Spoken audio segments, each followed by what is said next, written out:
بسم اللہ الرحمن الرحیم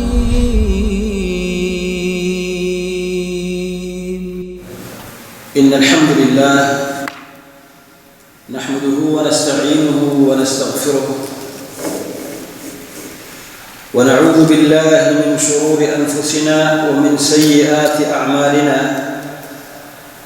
من يهده الله فلا مضل له ومن يضلل فلا هادي له وأشهد أن لا إله إلا الله وحده لا شريك له وأشهد أن محمدًا عبده ورسوله اللهم صل على محمد وعلى آل محمد كما صليت على إبراهيم وعلى آل إبراهيم إنك حميد مجيد اللهم بارك على محمد وعلى آل محمد كما باركت على إبراهيم وعلى آل إبراهيم إنك حميد مجيد أعوذ بالله السميع العليم من الشيطان الرجيم من همزه ونفخه ونفثه يا أيها الذين آمنوا اتقوا الله وكونوا مع الصادقين ويقول النبي صلى الله عليه وسلم عليكم بالصدق فإن الصدق يهدي إلى البر وإن البر يهدي إلى الجنة وما يزال الرجل يصدق ويتحرى الصدق حتى يكتب عند الله صديقا وقال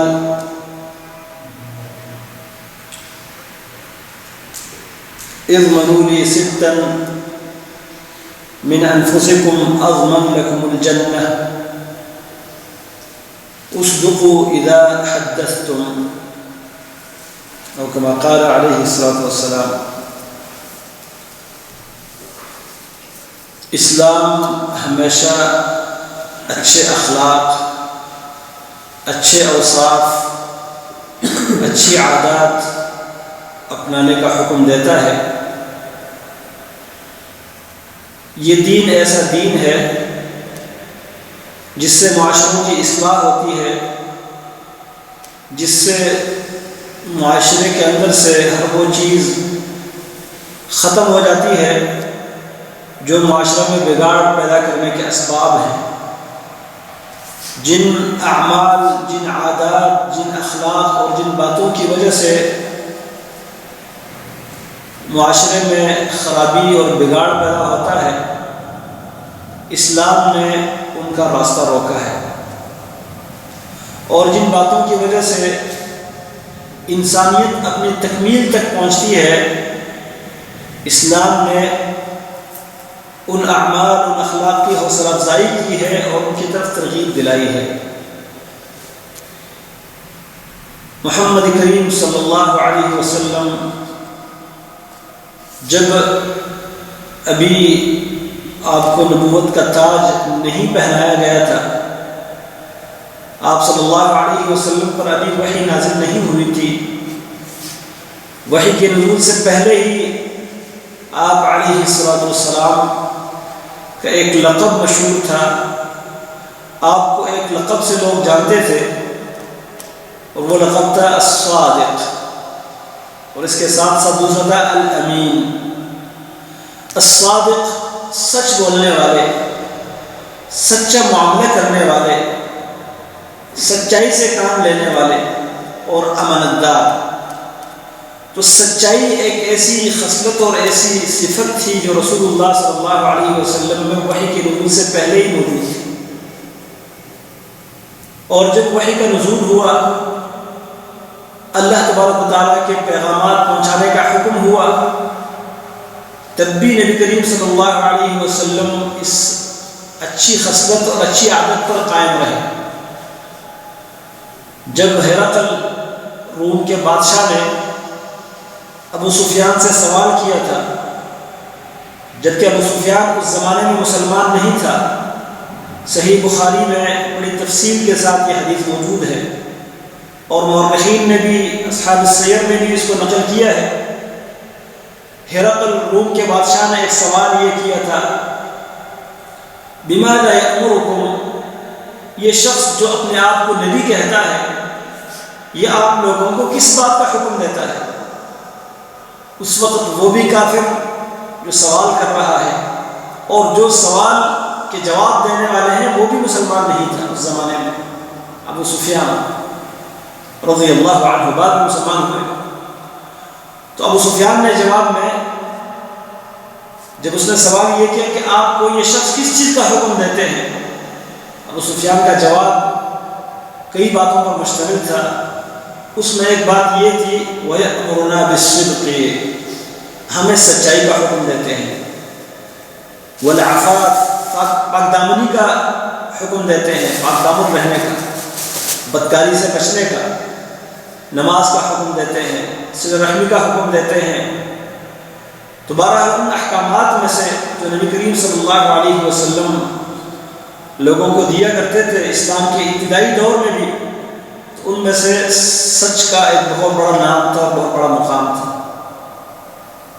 اور رب العالمین نے اس سچائی کے حوالے سے قرآن کریم میں جو انبیاء کے اوصاف بیان کیے ہیں، قرآن کریم میں اللہ تبارک و تعالیٰ نے مختلف انبیاء کا تذکرہ کیا ہے، سورۃ مریم میں، سورۃ الانبیاء میں، سورۃ القصص میں، سورۃ الشعراء میں، اور کئی ایک صورتوں میں اللہ تبارک و تعالیٰ نے اپنے جلیل القدر رسول اور انبیاء ذکر فرمائے ہیں۔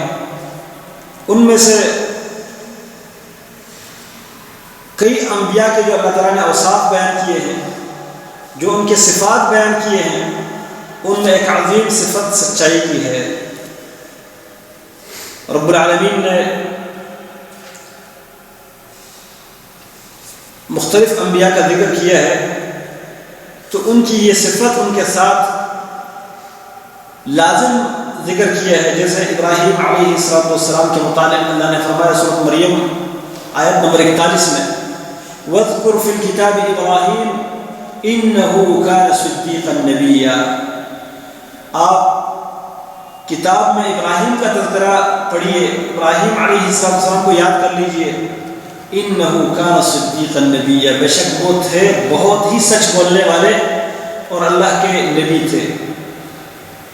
ابراہیم علیہ السلام کی سچائی کا عالم یہ ہے کہ پوری زندگی میں انہوں نے کبھی جھوٹ نہیں بولا، اور ایک حدیث میں رسول اللہ صلی اللہ علیہ وسلم نے یہ بھی فرمایا کہ قیامت کے دن سارے لوگ، سارے انسان آدم علیہ السلام کے پاس جائیں گے، کہیں گے اے ہمارے انسانوں کے باپ، آپ اللہ کے نبی ہیں، آپ کو اللہ نے اپنے ہاتھ سے پیدا کیا ہے، آپ کو اللہ تعالیٰ نے فرشتوں سے سجدہ کروایا ہے، آپ یہ حالت دیکھ نہیں رہے جس میں ہم پھنسے ہوئے ہیں، جس میں ہم کھڑے ہیں، اس پریشانی کے عالم میں، اتنا لمبا دن اور سورج اتنا قریب اور گرمی کی یہ حالت ہے کہ لوگ اپنے پسینوں میں اپنے عمل کے مطابق ڈوبے ہوئے ہیں، کسی کا پسینہ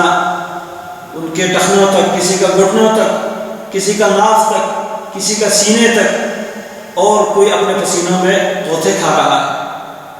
اس سخت گرمی کے حالت میں، اس شدید حالت میں آپ اللہ سے سفارش کریں کہ اللہ تعالیٰ حساب کتاب شروع کر دیں تاکہ اس سختی سے ہم نکل جائیں۔ آدم علیہ السلام معذرت کر لیں گے، وہ اپنی اس کوتاہی کا ذکر کریں گے کہ اللہ تعالیٰ نے مجھے جنت میں بسایا اور مجھے کہا کہ جو چاہو کھاؤ لیکن اس درخت کے قریب نہ جانا، جس درخت سے اللہ نے ہمیں روکا تھا ہم اس درخت کے قریب گئے، اس میں سے کھایا، لہذا آج میں اللہ کے سامنے جا کر اس قابل نہیں ہوں کہ میں سفارش کر سکوں۔ نوح علیہ السلام کے پاس لوگ آئیں گے، آدم علیہ السلام کہیں گے نوح علیہ السلام کے پاس چلے جاؤ، وہ بھی معذرت کریں گے اور کہیں گے کہ آج میں اللہ کے سامنے جا کر سفارش کرنے کے قابل نہیں رہا، کیونکہ اللہ تبارک و تعالیٰ کے سامنے میں نے ایک درخواست کی تھی جو مجھے نہیں کرنی چاہیے تھی۔ میرا بیٹا جو ایمان نہیں لایا اور میرے آنکھوں کے سامنے جب وہ طوفان کے موجوں کا شکار ہوا تو میں نے اللہ تعالیٰ سے دعا کی کہ یا اللہ یہ تو میرا بیٹا تھا، یہ میرے اہل میں سے تھا، اس کو نجات دے دیتے۔ اللہ تعالیٰ نے مجھے ڈانٹا اور کہا یہ تیرے اہل میں سے نہیں تھا۔ تو آج میں اس وجہ سے اللہ کے سامنے جا کر سفارش کا قابل اپنے آپ کو نہیں سمجھتا کہ میں نے ایسی چیز کا سوال کیا تھا جو مجھے نہیں کرنا چاہیے تھا۔ پھر اسی طرح ہوتے ہوتے ابراہیم علیہ السلام کے پاس آئیں گے۔ ابراہیم علیہ السلام وہ بھی معذرت کر لیں گے۔ لوگ کہیں گے آپ خلیل اللہ ہیں، آپ ابو الانبیاء ہیں، آپ کی اولاد میں اللہ تعالیٰ نے نبوت کا سلسلہ رکھا ہے، آپ اللہ کے سامنے سفارش کیجئے کہ اللہ تبارک و تعالیٰ اس سخت ترین دن سے ہمیں نجات دے دے، اس مصیبت سے ہمیں نکال دے، حساب کتاب شروع کر دے۔ ابراہیم علیہ السلام فرمائیں گے کہ آج اللہ کو ایسا غصہ آیا ہے کہ ایسا کبھی نہیں آیا، اور اس کے بعد بھی کبھی ایسا نہیں آئے گا۔ اللہ اتنا غصے میں ہے کہ نہیں اس سے پہلے کبھی ایسے غصے میں تھے اور اس کے بعد کبھی ہوں گے، اور میں کیسے اللہ کے پاس جا کے سفارش کروں؟ میں نے 3 مقامات پر وہ باتیں کی تھی جو مجھے نہیں کرنی چاہیے تھی، یا میں نے 3 مقامات پر جھوٹ بولا تھا، حالانکہ وہ جھوٹ نہیں تھا، وہ جھوٹ نہیں تھا، اس کی گنجائش تھی، وہ 2 معنی الفاظ تھے، وہ ایسے لفظ تھے جن میں سچائی کا پہلو بھی تھا اور اس میں جھوٹ کا پہلو بھی تھا۔ اور ابراہیم علیہ السلام جس مقصد کے طور پر وہ بات کہہ رہے تھے وہ جھوٹ نہیں تھا، لیکن جن کے سامنے کہہ رہے تھے وہ ان کے لیے جھوٹ کی بات تھی۔ اور وہ 3 مقامات کیا ہے؟ رسول اللہ صلی اللہ علیہ وسلم نے ایک اور حدیث میں ان کا تذکرہ کیا ہے، لیکن ابراہیم علیہ السلام اگرچہ اس بات کو جانتے تھے کہ مجھے ان باتوں میں اللہ کی طرف سے کوئی پکڑ نہیں ہوگی، میں اپنے طور پر صحیح سمجھ کر ان باتوں کو کہہ رہا ہوں، لیکن مقابل کو اس سے جو غلط فہمی ہو رہی ہے اور جس کی وجہ سے اس کے شر سے میں بچ جاتا ہوں، تو اس کے طور پر یہ ایک جھوٹ تھا، اس لیے وہ بات تھی تو سچی، لیکن پھر بھی اللہ کے سامنے سفارش کرنے کے اپنے آپ کو اہل نہیں سمجھتے۔ اور وہ باتیں کیا تھی؟ بڑی تفصیلی حدیث ہے، رسول اللہ صلی اللہ علیہ وسلم نے باتوں کا ذکر کیا صحیح بخاری میں کہ ابراہیم علیہ السلام نے پوری زندگی میں کبھی جھوٹ نہیں بولا سوائے ان 3 مواقع کے، اور یہ بھی ایسی باتیں تھیں جو در حقیقت جھوٹ نہیں ہے، ان کو تعریض کہتے ہیں، ان کو توریہ کہتے ہیں، یہ ایسی بات ہے جن میں سچ اور جھوٹ دونوں کا پہلو پایا جاتا ہے۔ ایک وہ مقام تھا جب قوم نے کہا کہ آج ہمارا میلہ ہے، ہمارے ساتھ میلے میں چلے جاؤ۔ ان کا ایک مذہبی میلہ تھا، وہ آتش پرست لوگ تھے، بتوں کی پوجا کرنے والے لوگ تھے، چاند اور سورج کو اور تاروں کو پوجتے تھے، ان کا ایک مذہبی میلہ تھا، اور ابراہیم علیہ السلام اس میلے میں شرکت نہیں کرنا چاہتے تھے۔ وہ ایک دنیا میں ایک نئی تاریخ رقم کرنا چاہتے تھے، وہ بت شکن ہونے کا اعزاز حاصل کرنا چاہتے تھے۔ لوگوں نے کہا ہمارے ساتھ چلے جاؤ۔ ابراہیم علیہ السلام نے فرمایا انی سقیم۔ ستاروں کی طرف دیکھا، جن ستاروں کے اوپر لوگ عقیدہ رکھے ہوئے تھے۔ ابراہیم علیہ السلام نے فرمایا میں تو بیمار ہوں، اور بیماری کا مقصد یہ تھا کہ جو تمہارا نظریہ ہے، تمہارا عقیدہ ہے، اس کی وجہ سے مجھے پریشانی ہو رہی ہے، مجھے تکلیف ہو رہی ہے، مجھے بیماری پڑ رہی ہے۔ بیماری یہ ہے کہ یہ تمہارا شرک مجھے برداشت نہیں ہے، بیماری یہ ہے کہ تمہارا کفر مجھے برداشت نہیں ہے، یہ بیماری تھی۔ اور وہ لوگ یہ سمجھ رہے تھے کہ شاید یہ ہمارے ساتھ جانے کے قابل نہیں ہے، اتنے شدید بیمار ہوں گے۔ اس بہانے وہ پیچھے رہے، اور پھر جب لوگ نکل گئے اپنے میلے میں، اپنے عبادت خانوں کو خالی چھوڑا جہاں ان کے بت کھڑے تھے، ابراہیم علیہ السلام چپکے سے آئے، ایک کلاڑا اٹھایا اور گئے اس بت خانے میں، جتنے بت تھے سب کو توڑ دیا، سب کو ریزہ ریزہ کر دیا، اور جو بڑا بت تھا کلاڑا اس کے کندھے کے اوپر رکھ کر اس کو چھوڑ دیا، تاکہ لوگ اس کے پاس آ کر کچھ سوچنے پر مجبور ہو جائے، ان کو کچھ سمجھ آئے، شاید اس سے ان کو بھی نصیحت مل جائے۔ اب لوگ جب آئے، دیکھا ان کے بت سارے رز رزہ ہو چکے ہیں، اور جو بڑا بت ہے وہ کھڑا ہے، اس کے کندھے پر کلاڑا بھی ہے۔ کہنے لگے من فعل هذا بآلهتنا انه لمن الظالمین، ہمارے معبودوں کے ساتھ یہ سلوک کس نے کیا ہے؟ یہ تو ظالم لوگوں میں سے ہے، اس نے تو بڑی زیادتی کی ہے۔ لیکن وہ اتنے عقل سے خالی تھے، جن کے سامنے وہ اپنی حاجتیں پیش کرتے تھے، جن کو مشکل وقت میں پکارتے تھے، ان کو اس بات کی بھی سمجھ نہیں آئی کہ مشکل سے یہ اپنے آپ کو بچا نہیں سکے، یا اپنے آپ کو کلاڑے کے وار سے نہیں بچا سکے، ہمیں کیا بچائیں گے؟ کہنے لگے تو بڑا ظالم ہے جس نے یہ کام کیا ہے۔ پھر آخر مشاورت اور بات چیت کرتے ہوئے کسی نے یہ کہا کہ ایک شخص تھا، ایک نوجوان تھا جس سے ہم نے اس کے بارے میں سنا تھا، وہ ان کا بہت زیادہ تذکرہ کرتا تھا۔ کہا اس کو بلاؤ، اس کا نام ابراہیم ہے۔ بلایا گیا، کہنے لگے اَأَنْتَ فَعَلْتَ هَذَا بِآلِهَتِنَا يَا ابراہیم، ابراہیم ہمارے معبودوں کے ساتھ یہ سلوک آپ نے کیا ہے؟ اب ابراہیم علیہ السلام یا تو یہ کہتے کہ ہاں میں نے کیا ہے، تو پھر تو بات نہیں بنتی، دعوت پیش کرنے کا کوئی موقع ملتا، لیکن دعوت دینا بھی مقصود ہے، ان کو سمجھانا بھی مقصود ہے، ان کے اوپر حجت قائم کرنا مقصود ہے۔ ابراہیم علیہ السلام کہنے لگے بل فعلہ، یہ کام کیا ہے، بلکہ یہ کام کیا ہے۔ اب کس نے کیا ہے؟ ان کا سوال تھا کہ آپ نے کیا ہے، تو یہاں پر جو مخفی بات تھی وہ یہ تھی کہ ہاں بلکہ یہ کام تو کیا ہے میں نے۔ کبیرہم ھذا، ان کا بڑا جو ہے وہ یہ ہے، ان کو یہ سمجھ آ رہا ہے کہ کہتے ہیں کہ ان کے اس بڑے نے کام کیا ہے، یہ بڑا بت ہے، ان چھوٹے بتوں کو اس نے توڑا ہے۔ اور پھر یہ بھی کہا فاسألوہم ان کانوا ینطقون، آپ ان سے پوچھ لو، اپنے بتوں سے پوچھو، اگر یہ اپنے معبودوں سے پوچھو اگر یہ بولتے ہیں، بات کرتے ہیں۔ اب ان کو ایک دعوت فکر کی، ان کو سوچنے پر مجبور کیا، سوچنے پر مجبور اس طرح کیا، ان کے ذہن میں تو بات یہ آ گئی کہ یہ جو بتوں کو توڑا ہے کس نے توڑا ہے؟ اس بڑے بت نے، اور ان سے پوچھ لیا جائے تو یہ خود بتا دیں گے، کیونکہ جب آپ کا ایمان ان کے اوپر یہ ہے کہ وہ ہمارے مشکل کشا ہے، حاجت روا ہے، ہم ان کو جس حاجت کے لیے پکارتے ہیں یہ ہماری پکار سنتے ہیں اور ہماری مدد کرتے ہیں، ہمیں مشکل سے نجات دیتے ہیں، تو آپ کو یہ بھی بتائیں گے نا کہ ہمیں یہ سلوک ہمارے ساتھ کس نے کیا ہے۔ وہ لوگ سر جھکا کے بیٹھ گئے، جواب ان کے پاس نہیں تھا۔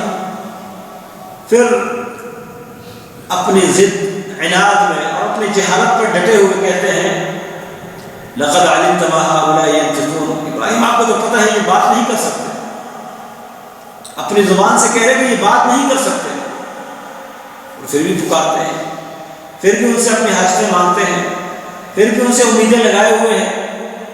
یہ ان کے اوپر حجت قائم کرنا مقصود تھا۔ تو یہ ایک لحاظ سے ان کے ذہن میں جو بات سمجھ آ رہی تھی وہ جھوٹ تھا، لیکن ابراہیم علیہ السلام جو اپنے طور پر کہہ رہے ہیں وہ سچ ہے کہ کام تو کسی نے کیا ہے، ایک کرنے والے نے، اور بڑا یہ کھڑا ہے، باقی ان سے پوچھ لو۔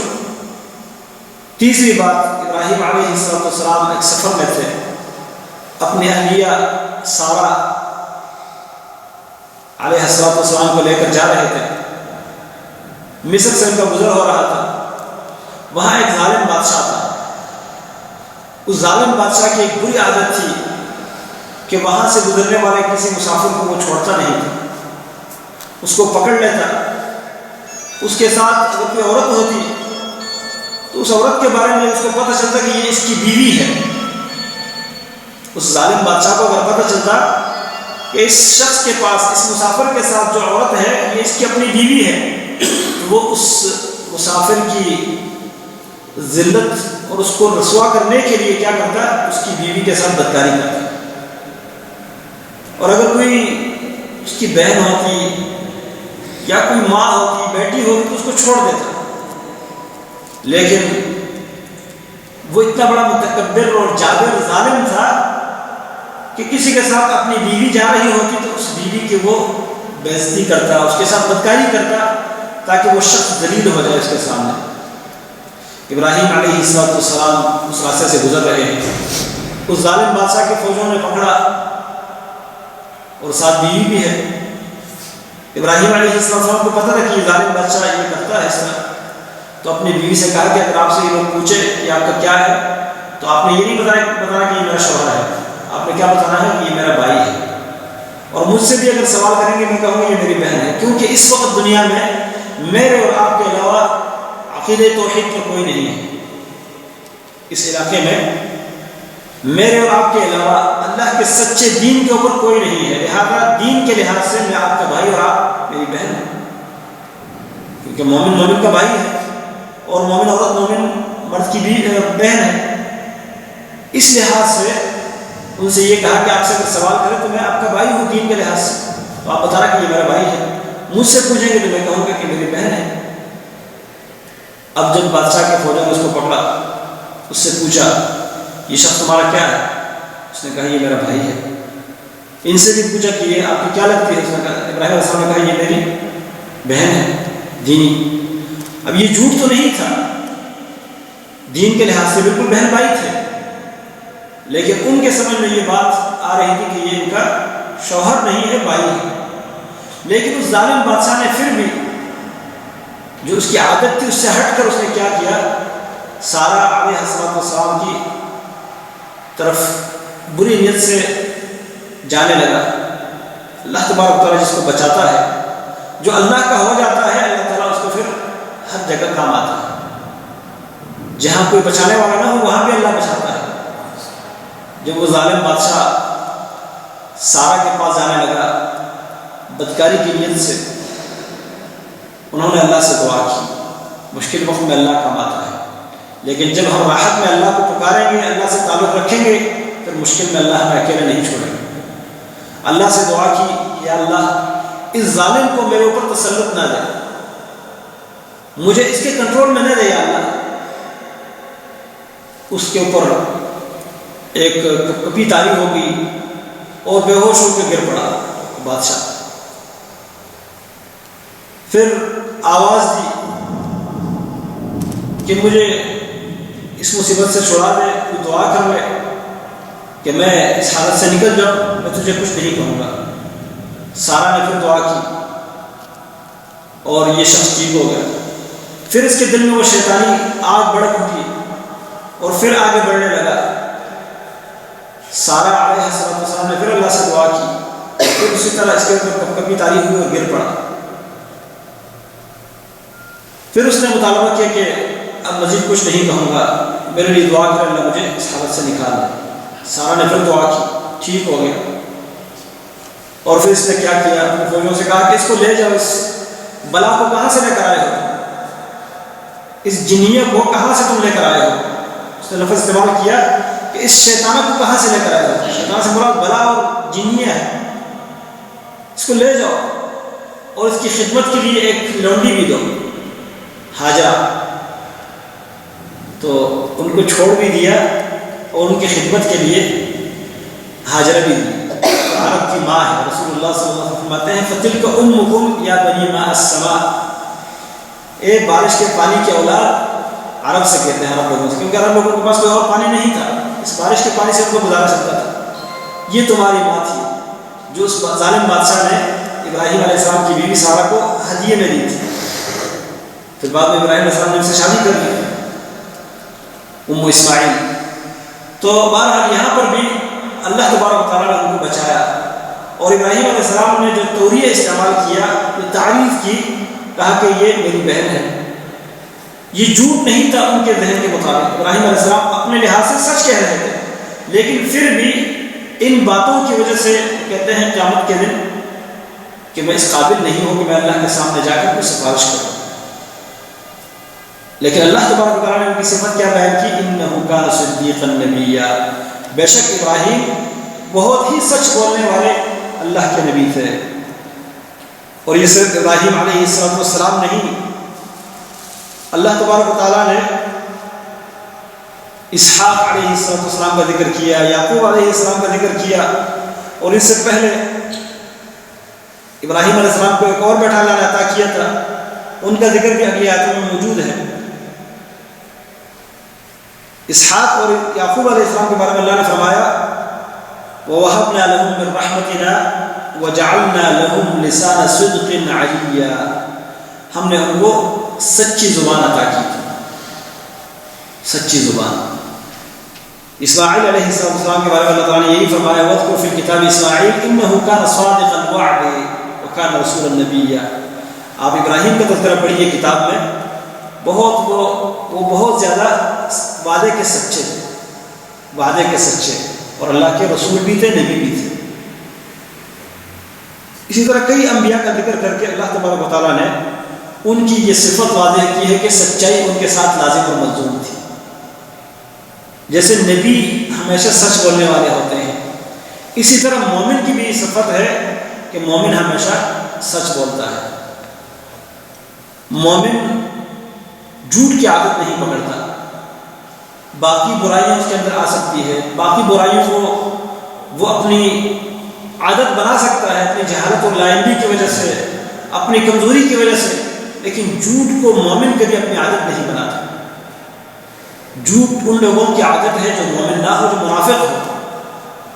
اللہ تبارک و تعالیٰ نے منافقین کی نشانیاں جہاں جہاں بیان کی ہے۔ سورۃ البقرہ میں اللہ تعالیٰ فرماتے ہیں وَلَهُمْ عَذَابٌ أَلِيمٌ بِمَا كَانُوا يَكْذِبُونَ، ان کے دردناک عذاب ہے۔ وجہ کیا ہے؟ کیونکہ یہ جھوٹ بولا کرتے تھے۔ وَاللَّهُ يَعْلَمُ إِنَّ الْمُنَافِقِينَ لَكَاذِبُونَ، اللہ اس بات کو اچھی طرح جانتا ہے کہ بے شک منافق البتہ جھوٹ بولتے ہیں۔ تو منافقوں کی عادت کیا ہے؟ جھوٹ بولنا۔ اور احادیث میں بھی رسول اللہ صلی اللہ علیہ وسلم نے جہاں منافقوں کی نشانیاں گنوائی ہے تو ان میں جھوٹ کو لازم ذکر کیا ہے۔ فرمایا اربع من کن فیہ کان منافقا خالصا، چار نشانیاں ہیں جس کے اندر یہ چار نشانیاں پائی جائے وہ خالص منافق ہو۔ ومن كانت فيه خصلة منهن كانت فيه خصلة من النفاق حتى يدعها، اور جس کے اندر ان چار نشانیوں میں سے کوئی ایک خصلت پائی جائے تو اس کے اندر منافقت کی ایک خصلت ہے جب تک وہ اس خصلت کو چھوڑ نہ لے۔ وہ کیا ہے؟ اذا حدث كذب، پہلی خصلت کیا ہے؟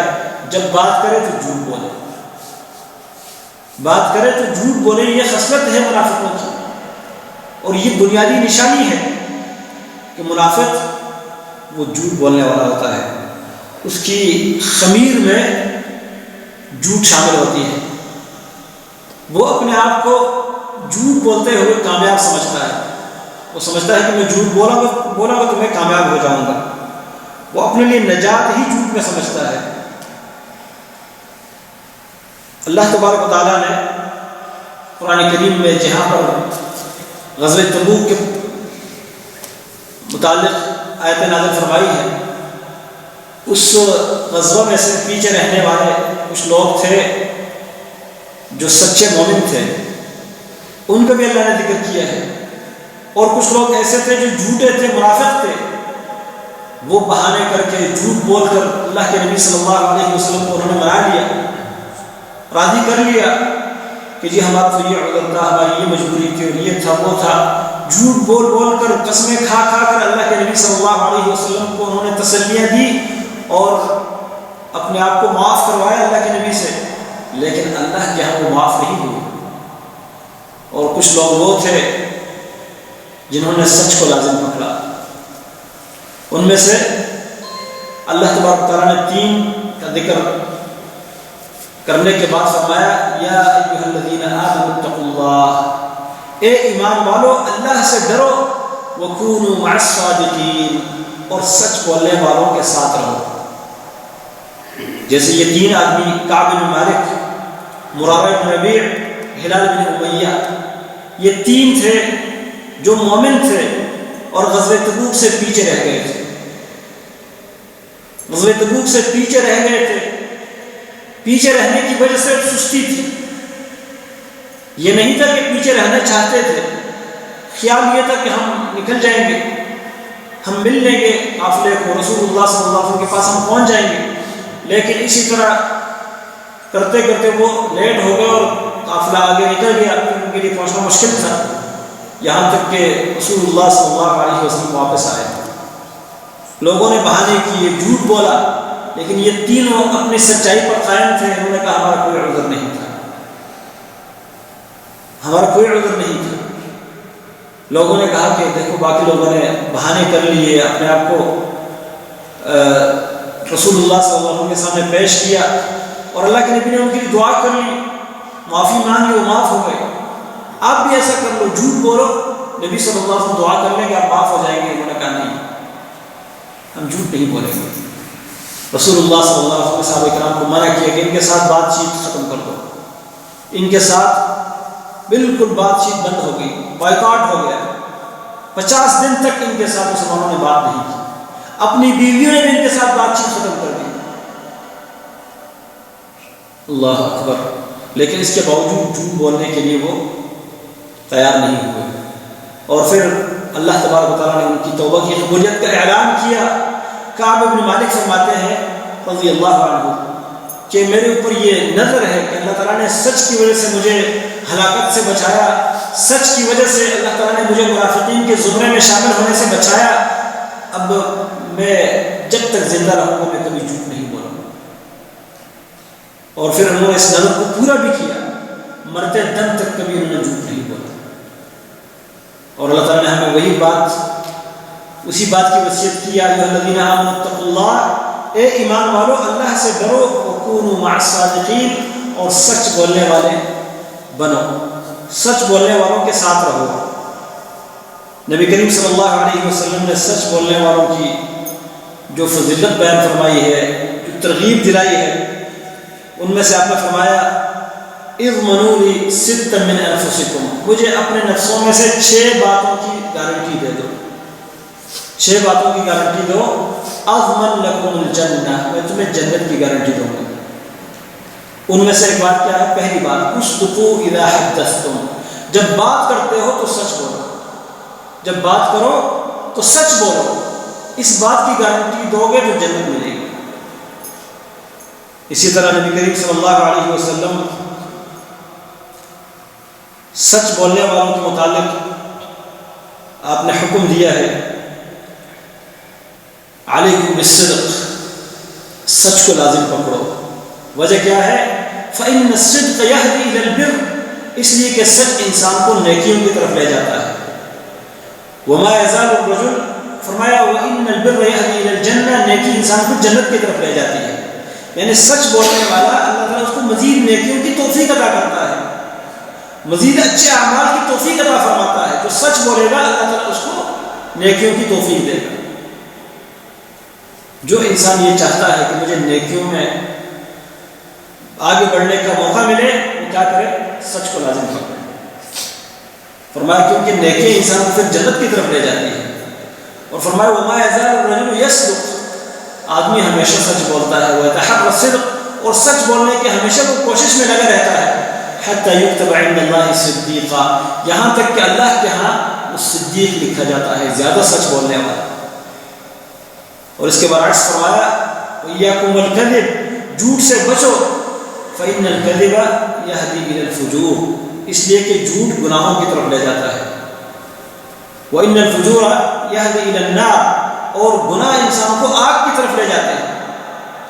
وما يزال الرجل يكذب، آدمی ہمیشہ جھوٹ بولتا ہے، ويتحرى الكذب، اور جھوٹ کی کوشش میں لگا رہتا ہے، حتى يكتب عند الله كذابا، یہاں تک کہ اللہ کے ہاں وہ جھوٹا ہی لکھا جاتا ہے۔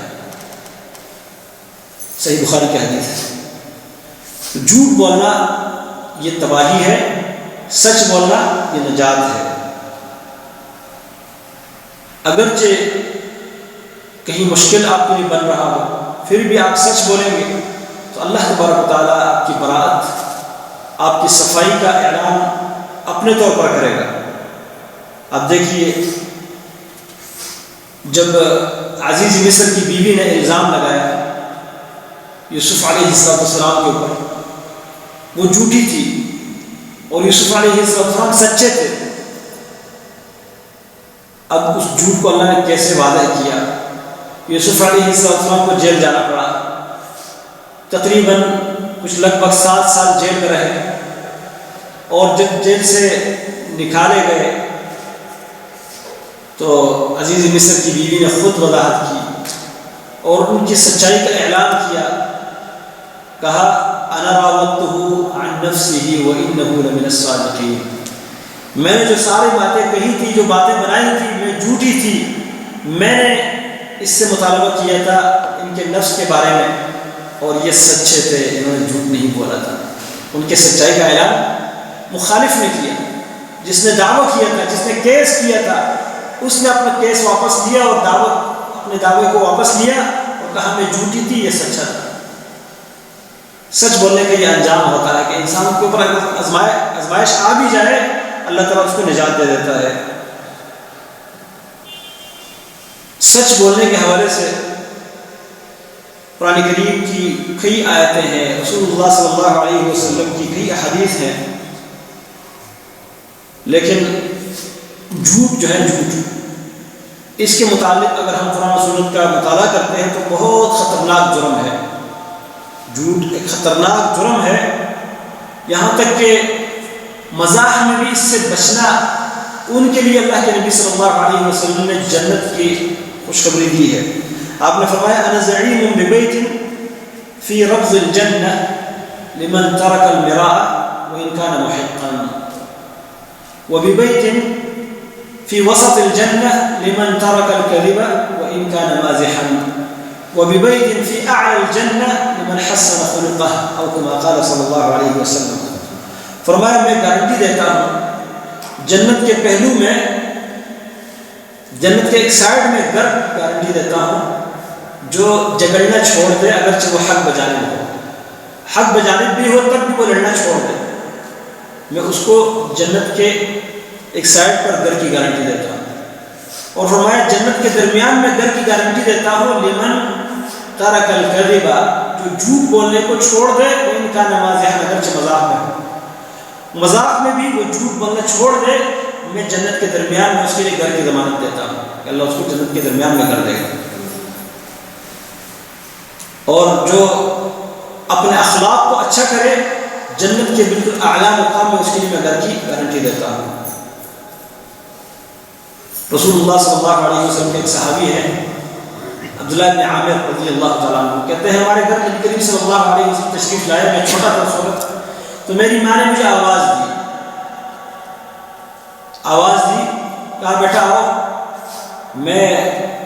مجھے بلانے کے لیے ماں نے کہا کہ میں آپ کو کچھ دینا چاہتی ہوں، میں آپ کو کچھ دیتی ہوں، آ جاؤ میرے پاس۔ رسول اللہ صلی اللہ علیہ وسلم نے میری والدہ سے پوچھا کہ آپ کیا دینا چاہتی ہیں، آپ کے پاس اپنے اس بیٹے کو دینے کے لیے کیا ہے جس کے لیے تم ان کو بلاتی ہو؟ میری ماں نے کہا میرے پاس کھجور ہے، میں کھجور کے لیے ان کو بلاتی ہوں۔ رسول اللہ صلی اللہ علیہ وسلم نے فرمایا اگر تمہارے پاس یہ کھجور نہ ہوتی اور کھجور کے لیے تم ان کو نہ بلاتی، ویسے ہی کہتی کہ میں تمہیں کچھ دیتی ہوں، چیز دیتی ہوں، تو یہ بھی تمہارے لیے اللہ کے یہاں ایک جھوٹ لکھا جاتا ہے۔ بچے کو بلانے کے لیے بھی اگر یہ کہا جاتا ہے کہ کچھ چیز دیتی ہوں، کوئی عورت کہے، کوئی مرد کہے آپ کو کچھ دیتا ہوں آ جاؤ، اور یہ اس کے دینے کا کچھ ارادہ نہ ہو، جھوٹ بول رہا ہو، یہ بھی اللہ تعالیٰ کے یہاں جھوٹ لکھا جاتا ہے۔ تو جھوٹ سے انسان ہمیشہ بچتا رہے، اس کی زندگی میں برکت ہوتی ہے۔ رسول اللہ صلی اللہ علیہ وسلم فرماتے ہیں جو آپس میں خریداری کرنے والے ہیں، ایک بیچ رہا ہے دوسرا خرید رہا ہے، ان کے بارے میں فرمایا البیعان بالخیار، آپس میں دو سودا کرنے والے ان کو اختیار رہتا ہے ما لم یتفرقا، جب تک وہ دوسرے سے الگ نہیں ہوتے، سودا کر لیا جب تک اس جگہ موجود ہے آپس میں سودا واپس کر سکتے ہیں۔ چیز بیچنے والا کہہ سکتا ہے کہ یہ چیز میں بیچنا نہیں چاہتا، میں واپس لینا چاہتا ہوں، اس کو حق ہے۔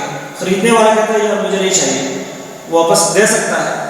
جب الگ ہو جائے تو پھر کوئی حق باقی نہیں رہا، البتہ اگر نقصان ہو یا کوئی اختیار دے دیا جائے کہ آپ چیک کر لیں، دیکھ لیں 2-3 دن ہفتہ، تو وہ ایک الگ مسئلہ ہے۔ لیکن جب سودا ہو گیا اور الگ ہو گئے، اس میں کوئی نقص نہیں تھا، کوئی عیب نہیں تھا اور کوئی اختیار نہیں دیا گیا تھا، تو بعد میں سودا پکا ہے۔ فرمایا فَإِن صَدَقَا، اگر یہ دونوں سچ بولے، لینے والا بھی اور دینے والا بھی سچ بولے، وَبَيَّنَا، اور اس کے اندر جو نقص یا عیب ہے اس کو واضح کر دے، اس کو بیان کر دے، بُورِكَ لَهُمَا فِي بَيْعِهِمَا، ان کے اس سودا میں اللہ تعالیٰ ان کے لیے برکت کر دے گا، اس میں برکت ڈال دی جائے گی۔ وَإِن كَذَبَ وَكَتَمَ، اگر جھوٹ بولے اور اس کا نقصان اور عیب چھپائے، فرمایا مُحِقَتْ بَرَكَتُ بَيْعِهِمَا، ان کے سودے کی برکت ختم ہو جائے گی۔ جھوٹ بولنے سے برکت ختم ہوتی ہے، سچ بولنے سے سودا میں برکت آتی ہے۔ انسان جب جھوٹ بولتا ہے، جھوٹ اتنا خطرناک گناہ ہے۔ رسول اللہ صلی اللہ علیہ وسلم نے ایک لمبی حدیث ہے، آپ نے ایک خواب دیکھا، اور نبی کی خواب جو ہے وہ وحی ہوتی ہے۔ اس میں ایک شخص کا تذکرہ کیا کہ ایک ایسے شخص کے پاس سے ہمارا گزر ہوا کہ وہ بیٹھا ہوا ہے اور دوسرا شخص اس کے پیچھے کھڑا ہے، اور پیچھے جو کھڑا شخص ہے اس کے ہاتھ میں کنڈا ہے لوہے کا، وہ اس کے جبڑے میں ڈالتا ہے اور اس کو کھینچتے کھینچتے پیچھے گردن تک چیر دیتا ہے۔ جب یہ طرف مکمل چیر دیتا ہے تو پھر اس کنڈے کو لے کر بائیں طرف آتا ہے اور بائیں طرف سے اس کے منہ کو چیرتا ہے یہاں تک کہ گردن تک پہنچ جاتا ہے۔ جب اس طرف سے وہ فارغ ہو جاتا ہے پھر دائیں طرف آتا ہے تو یہ طرف ٹھیک ہو جاتی ہے، پھر اس کو دوبارہ چیرنے شروع کر دیتا ہے۔ یہ سلسلہ چلتا رہتا ہے۔ تو میں اپنے ساتھیوں سے جو میرے ساتھ جبریل تھے اور میکائیل تھے، ان سے میں نے پوچھا کہ یہ کیا معاملہ ہے؟ انہوں نے کہا کہ یہ وہ شخص ہے جو صبح اپنے گھر سے نکلتا ایسا جھوٹ بولتا کہ اس جھوٹ میں اتنی خوبصورتی پیدا کر دیتا، اتنا اس میں کشش پیدا کرتا کہ وہ زمین کے کناروں تک پہنچ جاتا۔ اس کے جھوٹ پر لوگ یقین کرتے اور اس جھوٹ کو لوگ پھیلا دیتے۔ اور وہ شخص جو لوگوں کو ہنسانے کے لیے جھوٹ بولتا ہے، نبی کریم صلی اللہ علیہ وسلم اس کے بارے میں فرماتے ہیں وَيْلٌ لِلَّذِي، ہلاکت ہے اس شخص کے لیے یحدث الحدیث، جو بات بیان کرتا ہے تو کیا کرتا ہے؟ فَيَكْذِبُ، جھوٹ بولتا ہے۔ یحدث القوم، لوگوں سے بات کرتا ہے، فَيَكْذِبُ، جھوٹ بولتا ہے، لِيُضْحِكَ بِهِ الْقَوْمَ، لوگوں کو ہنسانے کے لیے، لوگوں کو ہنسانے کے لیے جھوٹ بولتا ہے۔ فرمایا وَيْلٌ لَهُ وَيْلٌ لَهُ وَيْلٌ لَهُ، اس کے لیے تباہی ہے، بربادی ہے، بربادی ہے۔ وہ شخص جو جھوٹ بولتا ہے لوگوں کو ہنسانے کے لیے وہ اپنے آپ کو برباد کر دیتا ہے، تباہ کر دیتا ہے۔ تو جھوٹ بولنے سے انسان کو، مومن کو ہمیشہ بچ کر رہنا چاہیے، چاہے وہ مزاح میں ہو، وہ بچوں کے ساتھ ہو، وہ جانوروں کے ساتھ ہو۔ جانور کو بھی غالباً امام بخاری رحمہ اللہ کا ایک واقعہ آتا ہے کہ وہ کسی استاد کے پاس حدیث کے علم سیکھنے کے لیے گئے، حدیث پڑھنے کے لیے گئے، تو اس شخص کو دیکھا، اس استاد کو دیکھا، وہ اپنے گھوڑے کو اپنے پاس بلا رہا تھا اور اس گھوڑے کو کچھ دے نہیں رہا، لیکن اس کے سامنے ایسی کوئی چیز دکھا رہا ہے، ہاتھ دکھا رہا ہے جیسے کہ اس کے ہاتھ میں روٹی کا کوئی ٹکڑا ہو یا کوئی اور خوراک ہو، اور اس کو اپنے طرف بلا رہے تھے۔ تو انہوں نے اس کو چھوڑ دیا کہ کہا اس سے ہم علم حاصل نہیں کر سکتے، اس لیے کہ یہ جانوروں کے ساتھ جھوٹ کا معاملہ کرتا ہے۔ تو اللہ کے نبی کے حدیث کے بارے میں اس پر ہم کیا یقین کر سکتے ہیں؟ جانوروں کے ساتھ بھی سچ کا معاملہ کرنا چاہیے۔ اور کتنی بری بات ہے کہ انسان اللہ کے دین میں جھوٹ بولے، اللہ کے نبی کے اوپر جھوٹ باندھے۔ ہمارے اس وقت جو یہ سوشل میڈیا ہے، اس کے ذریعے اتنا جھوٹ پھیلایا جاتا ہے، من گڑت روایات، جھوٹی کہانیاں، جھوٹی حدیثیں اللہ کے نبی کی طرف منسوخ کرتے ہیں، صحابہ کرام کی طرف منسوخ کرتے ہیں۔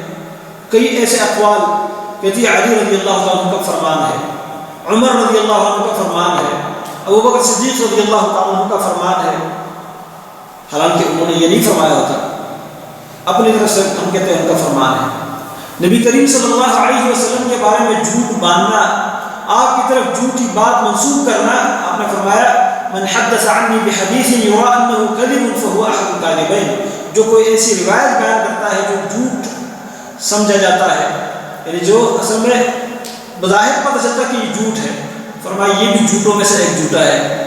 اور ایک اور روایت میں فرمایا من حدث، آپ نے فرمایا کہ من کذب علی متعمدا فلیتبوأ مقعده من النار۔ ایک روایت میں فرمایا ان الکذب علی لیس ککذب علی احدکم، میرے اوپر جھوٹ باندھنا ایسا نہیں جس طرح تم کسی اور شخص کے اوپر جھوٹ باندھتے ہو۔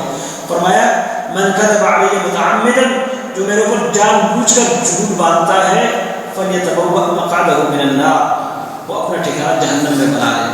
مطلب یہ کہ اس کا اپنا ٹھکانہ جہنم کے اندر تیار کر لیا۔ تو اللہ کے نبی کی طرف ایسی باتیں منسوخ کرنا یہ بھی خطرناک جھوٹ ہے۔ ایک بات اللہ نے نہیں کہی، اب کہتے اللہ نے اس طرح کہا ہے۔ جب آپ کو پتہ نہ ہو کہ یہ قرآن کی آیت ہے یا حدیث قدسی ہے تو یہ نہیں کہنا کہ اللہ نے یہ کہا ہے۔ عام باتوں میں لوگ کہتے ہیں کہ اللہ اس طرح کہتا ہے، حالانکہ اللہ نے نہیں کہا ہوتا۔ حدیث اپنی طرف سے گڑھتے ہیں، بیان کرتے ہیں، کہتے ہیں اللہ کے پیغمبر نے فرمایا ہے، حالانکہ آپ نے نہیں فرمایا۔ یہ جھوٹ ہے اور بہت خطرناک قسم کا جھوٹ ہے۔ جھوٹ کی ایک قسم یہ بھی ہے کہ انسان خواب میں کچھ دیکھا نہ ہو اور لوگوں کو بتاتا جائے کہ میں نے یہ خواب دیکھا ہے، اپنی طرف سے خواب بنا کے لوگوں کے سامنے پیش کرتا ہے۔ ایسے شخص کے بارے میں نبی کریم صلی اللہ علیہ وسلم نے فرمایا ان افر الفرا، سب سے بدترین جھوٹ یہ ہے کہ انسان وہ خواب ظاہر کرے جو اس نے دیکھا نہیں ہو۔ ایک حدیث میں یہ بھی ہے کہ قیامت کے دن اس کو مجبور کیا جائے گا کہ دو جو کے دانے ہیں ان کو گرا دو، جو کے دو دانے جو ہوتے ہیں ان کو گرا دیا جا سکتا ہے، آپس میں دونوں کو باندھا جا سکتا ہے کسی اور چیز کے بغیر نہیں، لیکن اس کو قیامت کے دن مجبور کیا جائے گا اس طرح کرو، کیونکہ تم نے کچھ دیکھا نہیں تھا اور ویسے ہی بتایا میں نے دیکھا ہے۔ تو یہ اتنا برا عمل ہے کہ خواب دیکھا نہیں اور کہتے میں نے خواب بیان کیا ہے۔ ہمارے معاشرے میں تو لوگ کیا کرتے ہیں، جی ہم نے فلاں پیغمبر کو خواب میں دیکھا، ہم نے جبرائیل کو خواب میں دیکھا، اور ہم نے فلاں صحابی کو خواب میں دیکھا، اور ہمیں یہ کہا وہ کہا، اپنی باتیں لوگوں کو منوانے کے لیے، لوگوں میں اپنی بات کی شہرت کروانے کے لیے اپنی طرف سے جھوٹ بول کر خواب بڑھتے ہیں۔ تو خواب بڑھنا یہ بھی بہت خطرناک قسم کا جھوٹ ہے۔ جھوٹ جو بھی ہو، چاہے وہ باتوں میں ہو، وہ مذاق میں ہو، وہ کاروبار میں ہو، وہ لین دین میں ہو، ہر قسم کے جھوٹ سے بچنا چاہیے۔ 3 قسم کے جھوٹ کی اجازت شریعت نے دی ہے، کبھی اللہ نے موقع دیا تو انشاءاللہ ان کی بھی وضاحت کی جائے گی کہ وہ کون سا جھوٹ ہے جس کو شریعت نے بولنے کی اجازت دی ہے۔ لیکن عام طور پر جھوٹ بولنے سے شریعت نے منع کیا ہے، بہت بڑا جرم ہے، ناسور ہے امت کے لیے۔ اللہ تبارک و تعالیٰ ہم سب کو سچ بولنے والا بنا دے، جھوٹ بولنے سے مکمل پرہیز کرنے کی توفیق عطا فرمائے۔ اقول قولی ھذا واستغفر اللہ لی ولکم ولسائر المسلمین والمسلمات۔ سبحانک اللہم وبحمدک، اشہد ان لا الہ الا انت، استغفرک واتوب الیک۔